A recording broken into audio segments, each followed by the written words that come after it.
Dans mon intervention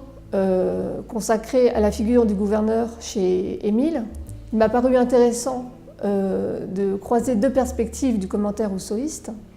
D'un côté, en effet, certains commentateurs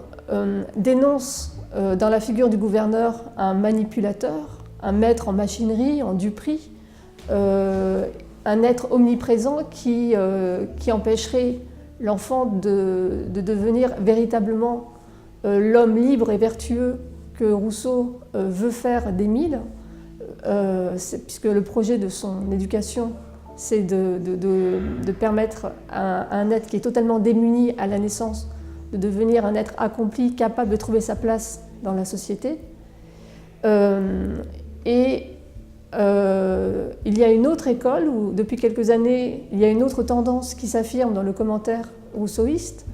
selon lequel il faut prendre au sérieux les déclarations de Rousseau sur la différence de l'enfant. L'enfant serait un être qui est autre que nous, qui a ses manières propres de sentir, de voir et de penser,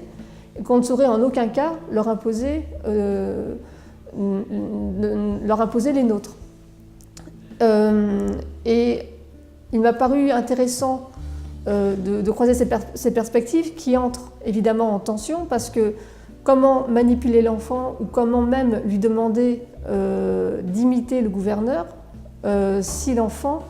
est un être qu'on ne comprend pas, dont l'intelligence nous est inaccessible et dont on peut à peine mobiliser la volonté, puisque la volonté de l'enfant dépend de l'amour de soi, cette passion fondamentale chez l'enfant. Et l'hypothèse que j'ai présentée pour tenter de résoudre cette tension, cette contradiction entre ces deux courants du commentaire rousseauiste a été de montrer que l'imitation ou l'exemplarité plutôt du gouverneur qu'exige Rousseau n'appelle pas à une imitation simiesque, comme si l'enfant devait intégrer un modèle, mais au contraire était destiné à diriger, à guider, à conduire l'enfant et à lui permettre de devenir un être autonome et capable de penser par lui-même et de ne jamais imiter personne précisément. Et partant de devenir un être à la fin de son éducation qui soit capable d'être mûr et responsable et d'agir pour le bien de ses semblables.